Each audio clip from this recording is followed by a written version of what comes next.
यही जीवन का सार है और बाकी तो सब आसार हैं। सब स्वप्न सामान है। जैसे रात को हम स्वप्न देखते हैं ना, कि स्वप्न में ना जाने कोई राजा बन जाता है, कोई भिखारी बन जाता है, लेकिन जब सुबह नींद खुलती है ना, तब जो थे वही के वही होते हैं।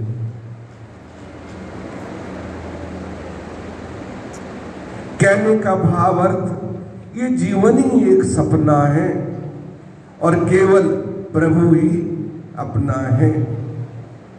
तो आठों याम भगवान के नाम का सुमिरन होना चाहिए। श्वास श्वास में, हर श्वास में हो सुमिरन तेरा, यूं बीत जाए जीवन मेरा। अरब खरब लो संपदा, उदय अस्त लो राज, और तुलसी ये निज मरण है, आवे कोने काज। तो संसार में जो आया है उसने एक दिन जाना है। जिसके संतों ने कहा है कि भगवान को और अपनी मृत्यु को हमेशा याद रखना चाहिए, तो कभी अभिमान नहीं आएगा। जिसके दो चीज याद है ना, कि मुझे प्रभु का भजन करना है और मुझे प्रभु के पास जाना भी है, तो उसके अंदर अहंकार आएगा ही नहीं। लेकिन हम संसार की बातों को याद करते हैं और भगवान को तो कोई बिरला ही याद रखता है। तो इसलिए श्वास श्वास में सुमिरन होना चाहिए। ना जाने कब इस जीवन का अंत हो जाए, कोई पता नहीं, क्योंकि ये श्वासों का खेल है। ना जाने कब डोरी टूट जाए, तो उस प्रभु से डोरी जुड़ी रहेगी, तो हमारी आत्मा उसी के पास पहुंचेगी। यही जीवन का सत्य है और इसे ही जो अपने जीवन में अपना लेता है तो अवश्य भवसागर से पार हो जाता है। भवसागर मझधार में सतगुरु करें पुकार, आ बैठ मेरी नाव में ले चलो भव से पार। वो तो पुकार रहे हैं, बैठना तो हमें। ये मोह माया के बंधन तोड़ना बड़ा असंभव है।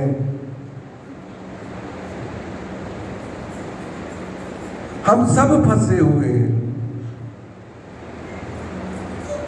लेकिन जो इससे निकल गया वो भव से पार हो जाता है।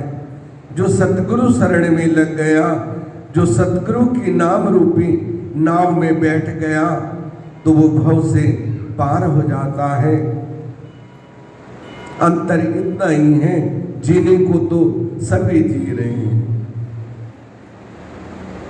लेकिन जिसके जीवन में वो प्रभु का नाम है, उस प्रभु का वास है, सतगुरु की शरणागत है, तो उसके जीने का आनंद कुछ और हो जाता है।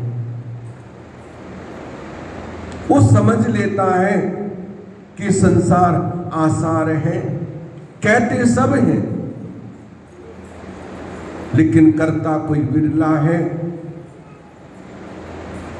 यदि हमें भूख लगी है ना, तो भूख भूख चिल्लाने से भूख नहीं मिटेगी। उसके लिए भोजन की आवश्यकता है।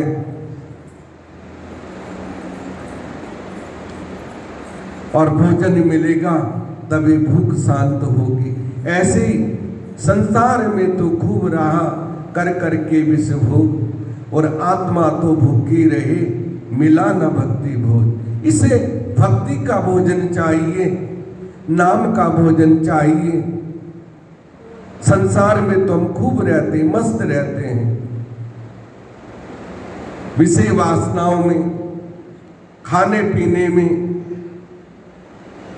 लेकिन आत्मा तो भूखी की भूखी है। ये बाद में जब ये शरीर छूटता है ना, तो ये आत्मा कोसती है इस शरीर को